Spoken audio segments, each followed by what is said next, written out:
Hey guys, this is John, and welcome to another standard chess video. Here we go. It's a 15 plus 15 game, classical time control on Lee chess.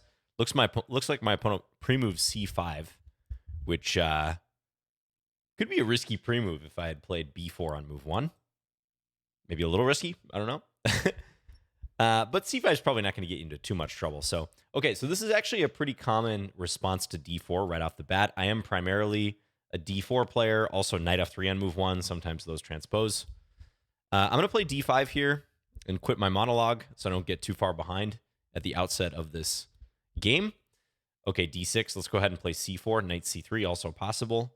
And we are going to have a check Benoni. Okay, a check Benoni. Let's play knight c3. I'm going to give black the option of going f5 because I think it could be interesting to see how black treats this position. We'll play e4. I also could have played e4 myself. And the moves are coming very quickly here. Knight f6. Let's take... I believe I've actually played this position before. And I'm going to go for a plan that I think I adopted in the game that I'm remembering, which is knight ge2, looking for knight g3. Just looking at my screen capture here. I'm always paranoid when I start a longer form video like this that I'm not capturing the screen properly. Looks pretty good. Okay, bishop g4. So black is pinning the knight. Seems to me that they are indicating that they're willing to trade for this knight, which I would not be opposed to. You know, I'm thinking of playing h3 and seeing if black follows through with that. It's really important when your opponent is playing fast in a game, especially if they set that pace early, that you don't feed into that. Okay, so even for me as an IM, I played thousands and thousands of games. When someone's playing this quickly, like there's a tendency to want to match them, and you really have to detach yourself from that mindset. Can't stress that enough. I mean, if you're playing bullet, of course you're going to have to keep pace to some extent, but we've got plenty of time here. This is a 15 plus 15 game. But yeah, h3. I could think about f3 as well, but h3 appeals more. I think decent chance that black plays bishop h5 against h3, but I can decide how I want to play from there, whether it's g4 or not. So yeah, let's go ahead and do this. I don't see anything else that's super compelling right now. And indeed, black plays this. So I'm weighing g4. I kind of like this move. I've been emboldened in recent years, actually, to play more of these flank pawn moves, especially if I'm in doubt, because the engines and the AIs in particular seem to like them in a lot of positions. The Alpha Zero style pawn pushes on the flanks. So I'm thinking if here, bishop g6 or bishop f7, I can play my knight to g3 in the future, or I can simply go bishop g2 and maybe work up to f4. I think that looks pretty good. I'm already liking my robust looking pawn play. So yeah, let's play it. Let's see what happens. Black's not going to land a knight here anytime soon and deliver smothered checkmate. So let's see where that bishop goes. Okay, black takes. This is very aggressive. Yeah, and you can probably tell by my reaction, I'm very skeptical of this. I think this is going to backfire on black pretty hard, but let's make sure we can demonstrate that. And I can back up my words here. Obviously, taking is the default thing. Again, if I'm trying to match my opponent on time, I'd be already having played this move.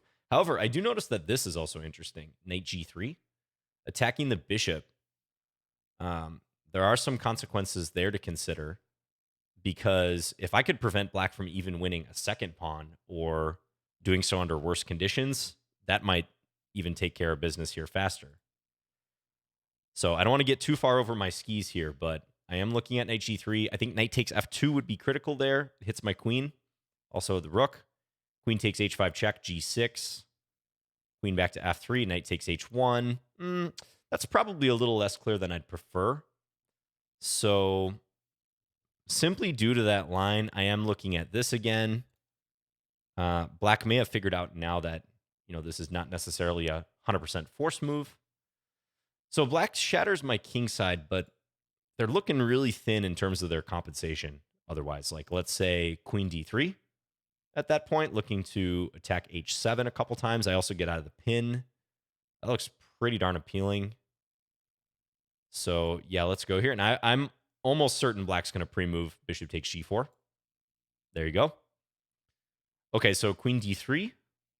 Also bishop h3. I mean, black's really only attacking with the light square bishop, so it makes a good deal of sense to try to trade for it. But queen d3, perhaps preparing castling queenside in the future, strikes me as a pretty good idea.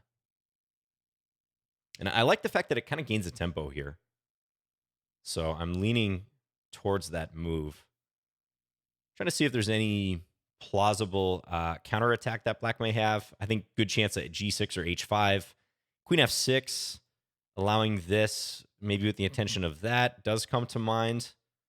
But I see moves like knight e4 I could play, or just back to the bishop h3 move. That looks pretty good. So let's go ahead and play queen d3. Haven't even had a chance to sip my coffee here, folks.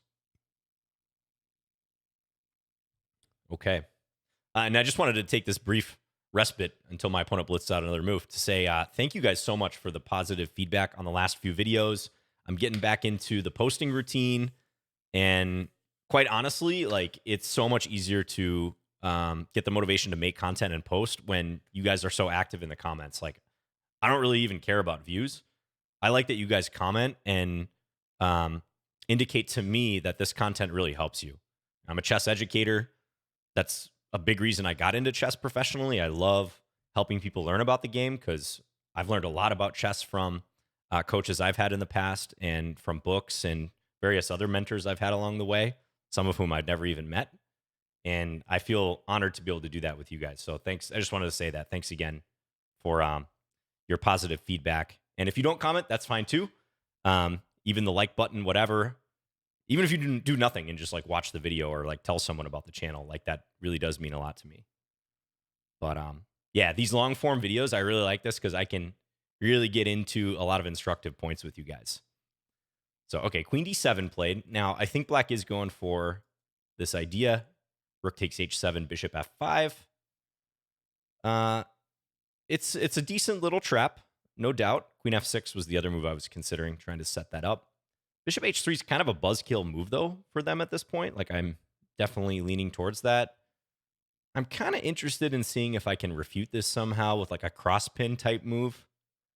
Bishop here, that looks bizarre, but maybe that actually works. I know I miscalculated something big in the last standard video that I did, so what do we think about this? Here, bishop h3.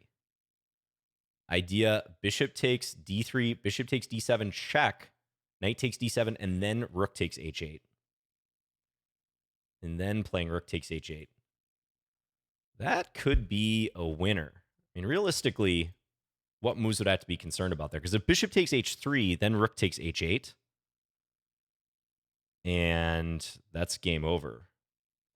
So if I'm thinking real principled about this, this is the move I want to play. I do see in that line, so rook takes h7, bishop f5, bishop h3. Okay, yeah, if rook takes h7, bishop takes f5, I was thinking I could get a fork here, but there is rook h1 check at the end. Okay, so in view of that, I probably should just play bishop h3 and get on with my chess life here. Yeah, it would be nice to refute this. You know, it's a cool idea. It's tempting to try to punish black for their time usage and their play, but I don't think it's sound. Yeah, because of rook h1 at the end. Okay, so bishop h3, let's do it. I like this swap of the bishops. Makes a lot of sense. Get rid of this potentially dangerous light square bishop that's throwing some roadblocks in our way. I'll take with the rook, probably. Could take with the queen here too, but rook takes looks completely consistent. Let's do it. We've got this defended, no problem. I'm still threatening rook takes h7 here. If black defends somehow, let's say with g6, I always have decent options of development and looking to castle this way. We still retain that option. I think good chance that black plays knight a6 sometime in the near future. If they get a moment, I think they're going to try to castle this way. And the queen is blocking d7, so it's only natural they try to go through here. Yeah, so g6. Kind of looking at this move. That threatens a big old knight f6. Another move that's looking appealing is bishop h6. Just come in right away. But kind of interesting to play this and look for a quick fork. You know, I think black will defend against that, though. So maybe bishop g5, also pretty decent. That prevents black from castling on the queen side in the future. So I do like the look of that. Maybe they'll get coordinated, though. Knight a6. The knight b4 move is annoying, I will admit. Do I have to give up on attacking this cluster? I think for now, yeah. But knight e4, I still keep going back to that move. I just really like the look of it. I think I'm going to play that. I want to move a little bit faster now. Still got plenty of time with a good position, but I'm going to try to pick up speed and put pressure on black. Yep, bishop there. Probably that is the correct call instead of bishop g7, because that would have allowed stuff like this. Okay. So maybe here bishop d2 makes sense. Looking on knight a6 to already have the square controlled. Perhaps I can castle queenside and quickly play rook h1 after that. Still looking at bishop h6 and then bishop here. That might be the most direct thing of all to do. Bishop h6, threatening bishop g7, followed by rook takes h7. Remember, this queen is still holding this, so no problem there. Bishop g5, I'm a little less enthusiastic about. I don't think it really disrupts much. I could trade the bishops. But kind of looking for something even more pressing. So bishop h6, knight a6, bishop g7. Let's say knight b4. Yeah, knight b4 is annoying. I just don't like having to think about this when I'm noticing now my queen needs to stay guarding the rook and the c2 square. So I'm kind of leaning towards the bishop d2, knight a6, castle queenside. We both castle queenside, and then double the rooks. I'm leaning towards that plan. I think I'm going to do it. I think it looks like the easiest way to play the position. Let's go ahead and do this. There's queen a4, but I think that's a paper tiger. I don't see any real threat associated with that move. So the game goes just as I forecast. And let's get this rook involved here. Attack h7.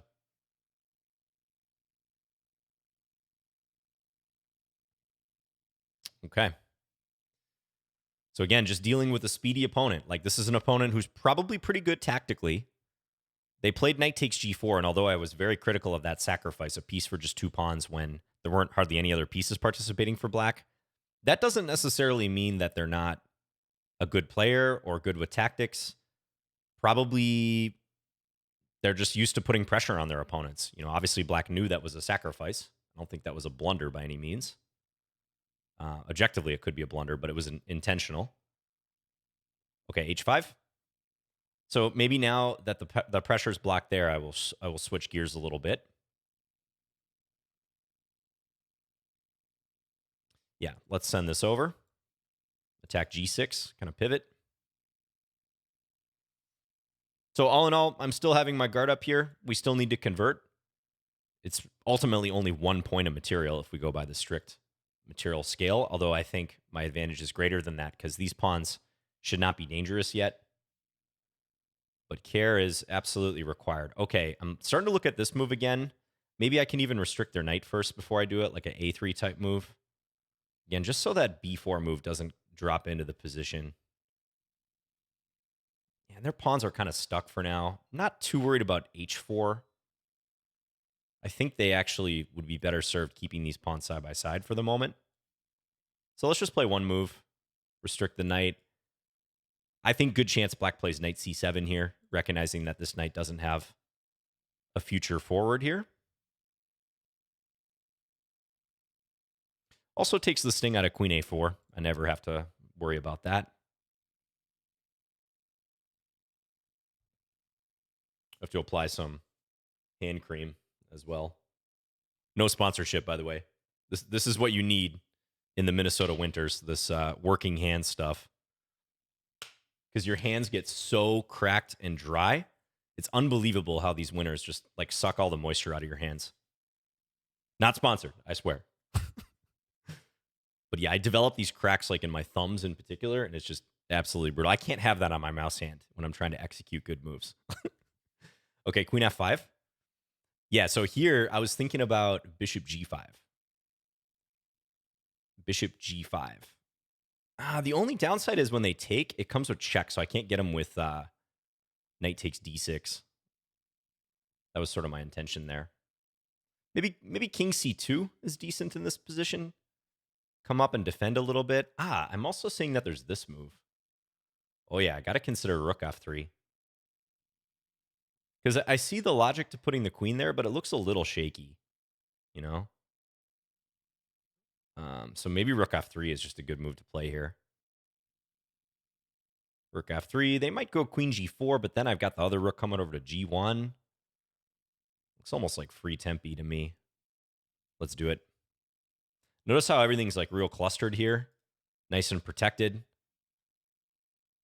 Blockading. Feeling good. Yep, queen g4. Okay, so yeah, I'm still looking at fork ideas. There's rook g1. There's maybe even this. It's a creative move, like looking for this and this. Seems a little unnecessary, though. Probably rook g1 will be sufficient here. Doesn't hurt to spend a couple extra seconds, though. Yeah, let's go here. Knight's defending the rook. All good. Now, does black really want to go there to try to prove that the queen was best placed out here? I think that's extreme. Probably black should go back. Nope, but black is stubborn. Okay. Yeah, does this not trap the queen, though? Rook h3? Didn't see this until now, but I mean, this is just a move that looks suspicious, right? Like the queen has no squares to go to other than h2. Rook h3, I think, wins on the spot here.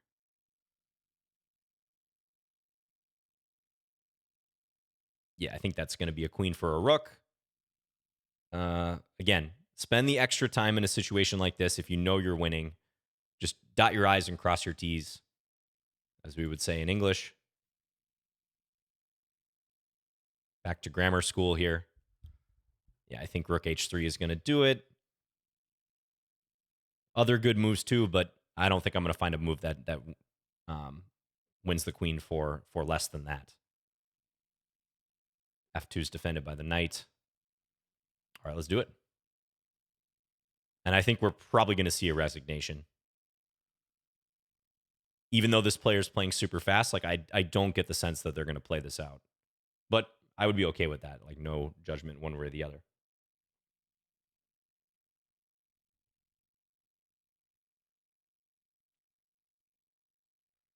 It's the type of a move that because black was already behind, they have a hard time mustering up any complications here. Like the knight can't join the attack, the bishop can't join.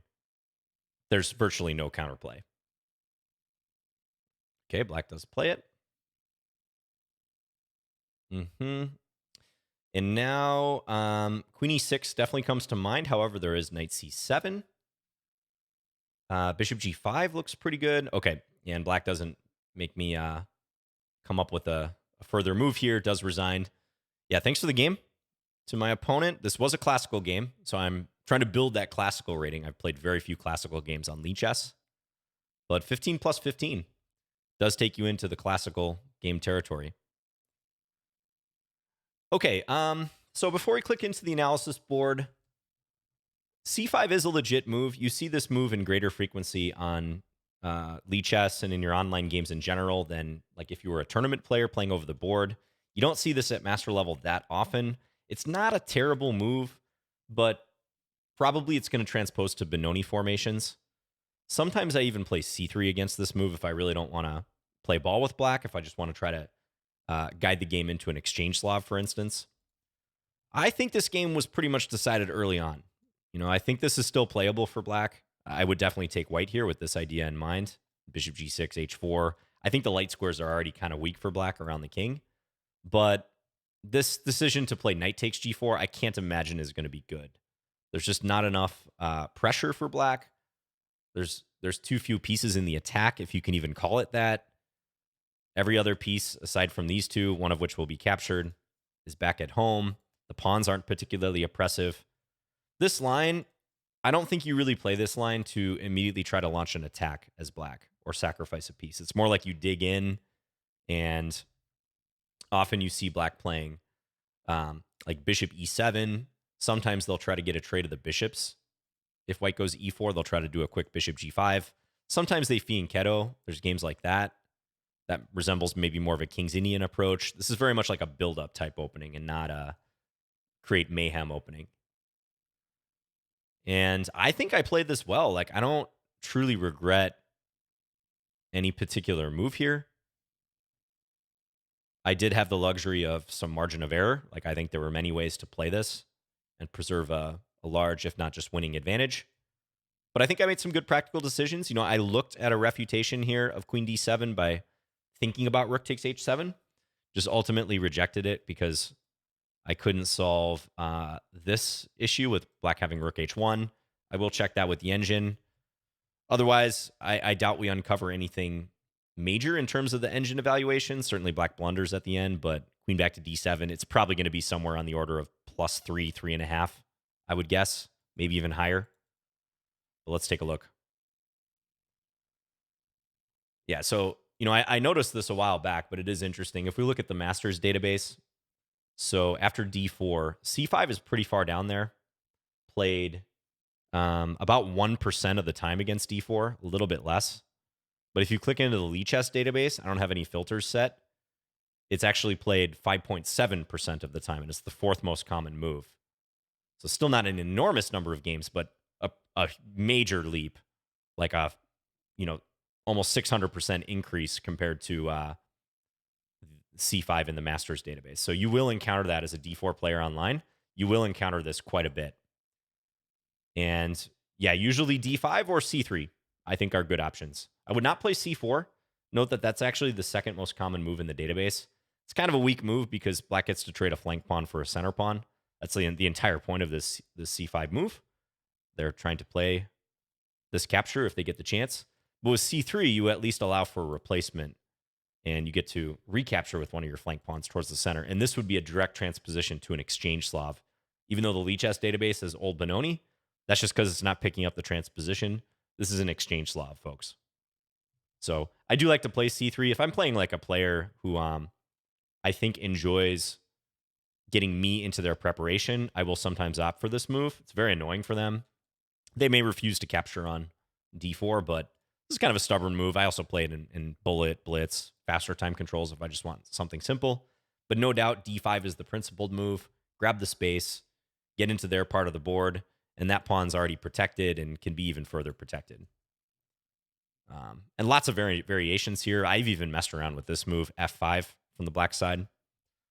I guess Lee Chess calls this the Mujana formation, Old Benoni Mujana formation. I think I've also seen it called the Clarendon court defense.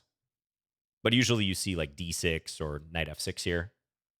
My opponent played d6. Yep, I'm going ahead and playing c4. Could also play like e4 right away or knight c3. I have no huge preference. With this, I'm more so allowing a direct transposition to a Benoni. But it is personal preference what you want to do here. Yeah, e5.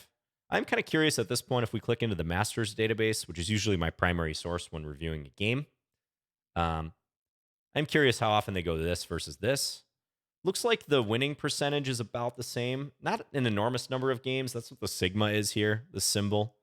That's the total number of games.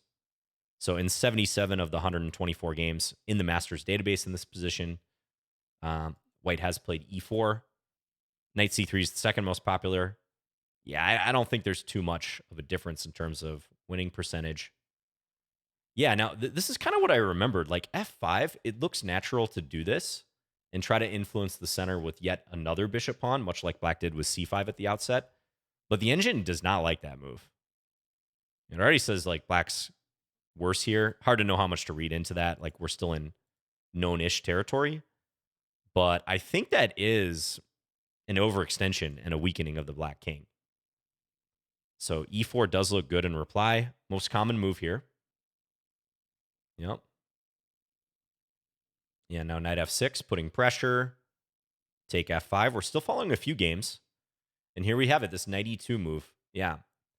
So it looks like I'm on strong territory here following a few different master games with excellent results for white of these 7 games. Small sample size, but pretty good results. Yeah, because bringing the knight to g3 just looks natural here, I would say. Knight f3 is more of a pedestrian developing move, but that's not really going to dispute what black's doing. To me, when I see this position, black's light square bishop is the strongest piece on the board on a relative basis, meaning in comparison to my pieces. The value of that bishop is fairly high right now, but it has an expiration date. Because if I hunt that bishop down, I mean, I could even offer a trade for it right away. But if I can meaningfully attack that bishop and maybe chase it with my pawns, like let's say something like this, and then this h4 move, top move of the engine here, I think black could really regret having moved that bishop out. This is just a hypothetical continuation. But look at this. That bishop disappears from the board. Queen g6 is incoming. Maybe knight f5 then. You can really see the light square weaknesses in black's camp and the problem black's going to have with their king, even if they castle here. This already looks pretty darn unpleasant. I mean, +5. I mean, I can see how this could go south for black real quickly. Knight f5, threatening checkmate. You can't even take the queens and survive here because I'm inserting this first and then taking the queen, and white's up a piece. So that's subtle, but it kind of points to the fragility of black's strategy. And I am glad that I remembered to go for this knight e2 idea. I think this is where the problems start for black. You see, that's where the trouble starts. It's that smile. Sorry for the bad reference. It's that bishop move. That's where the trouble starts for black. Well, if you want to get technical, f5 probably. Because I think this whole opening is like otherwise borderline playable if black goes for one of these. So, okay, so knight e2. Yeah, and bishop g4. Looks like black usually plays bishop e7 here, which would be similar to what we just looked at. Knight g3 incoming. h3. Okay. Yeah. Again, I'm happy with the trade. Just due to the light square situation I was mentioning. Something like this looks pretty standard. But look at this. What was I saying about the flank pawn moves? h4, g4? Let's say I play g4. I am not surprised by an evaluation like this in 2023. With the strength of these engines, I'm not even running Stockfish 15. This is Stockfish 14. But I'm not surprised by the evaluations here, guys. This has been one of the revelations of these strong engines in AI.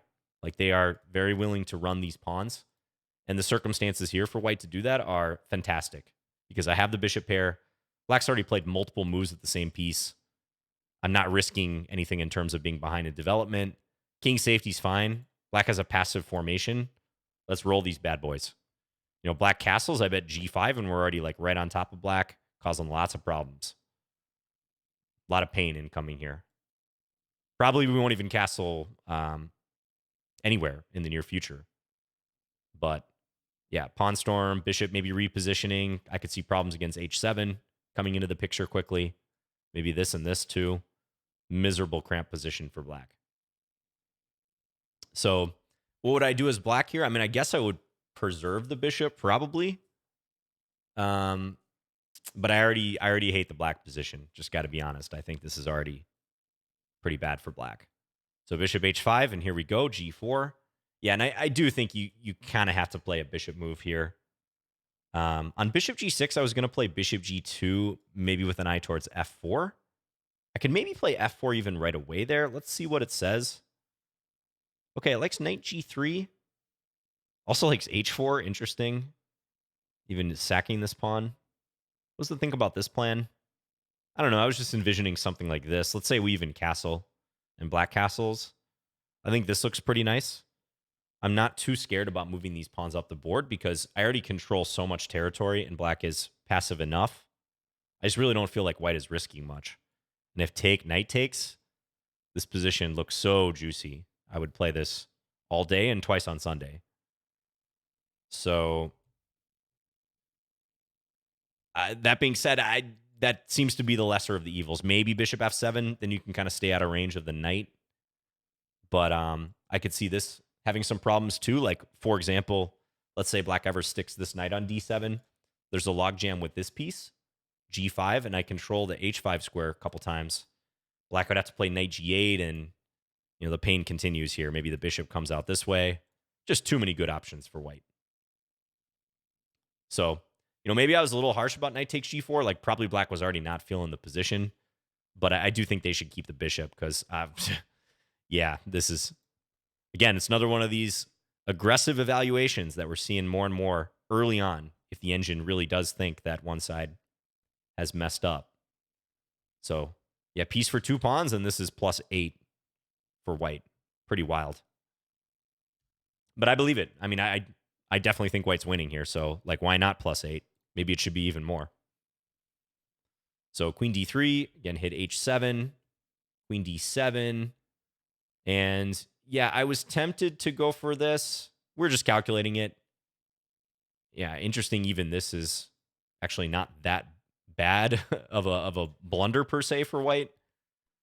Yeah, it kind of crossed my mind like maybe this is playable, but it just didn't seem at all necessary. But the engine does think white is rocking and rolling here. This is +9 with the 2 minors. 2 minor pieces, light square bishop in particular. Again, I believe it. I mean, I don't think white's going to have too many coordination issues. If anything, black's going to be the one who has problems here coordinating. So, like this king won't be able to castle queenside after black moves their queen or something. So this does look almost like a matter of time as well. Yeah, bishop h3. I don't think I considered knight e4 or knight g3 here. Knight g3 does make sense, though. Now that I look at it, I kind of like this move because probably should have been one of my candidate moves. It guards the f5 square. So I'm actually threatening to play, in addition to maybe rook takes h7 again, f3. Like, let's just say black develops. f3 traps the bishop here, as we've guarded that square. So maybe I should have considered that, although I guess there's knight b4 there. But even this is apparently still very good. Yeah, I think there's a lot of variations where even if black were to win the rook in the corner, just all the activity is too compelling for white. Okay, so very minor stuff. I mean, bishop h3 looks completely natural too. Just trade the bishop. Take, hit h7 again. Now I am threatening to take this. So g6, I send the knight in, threatening the fork. On bishop g7, I was going to go here. And if takes, we can fork. So bishop e7 instead.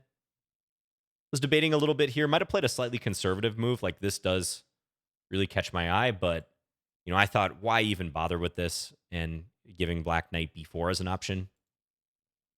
But it does prevent the pawns from moving forward. And I do see now, like, I could just revert to this a3 idea, kind of like I did in the game, and play a position like this. Castle, and maybe try to get bishop g7 in the future. So maybe this is a little conservative, but again, we're really splitting hairs here. I'm just cutting down on the risk. I know my position's winning, so this is risk management at this point. Don't let black get a hint of counterplay if I don't have to allow it. Yeah, okay. Rook h6. It's crossing the engine eval here, trying to block the h-pawn. I wasn't fearful of the h-pawn advancing. I thought it would just like transfer the weakness from h7 to g6. So I think it's fine. Yeah, this position is simply untenable for black. a3, just take my time. Not even really sure what black should do here. Maybe h4, like try to advance a little bit. I probably would have done something like rook g2. Because the further this pawn gets up the board, I think the weaker it becomes. Eventually something even as simple as this should do the trick. Maybe they can hold out for a little bit, but that pawn's firmly blockaded. Don't even have to rush rook g2. So instead, rook f5, queen f5 rather, rook f3 hit the queen. Black should probably come back, but then I even get to bring my rook into f7 if I want, threatening stuff like this. Queen f3, queen h3, also coming into the picture. So black got stubborn here towards the end, queen h4, which does lead to the queen being trapped, but I don't think the outcome would have been at all different had they played this. Yeah. And had the game continued, I think I probably would have done something on g5, like knight g5 or bishop g5, one of those two moves. Yeah, I like this one because it helps get at the d6 square. Let's say take, and too much here. Okay, so I got a clean bill of health on that.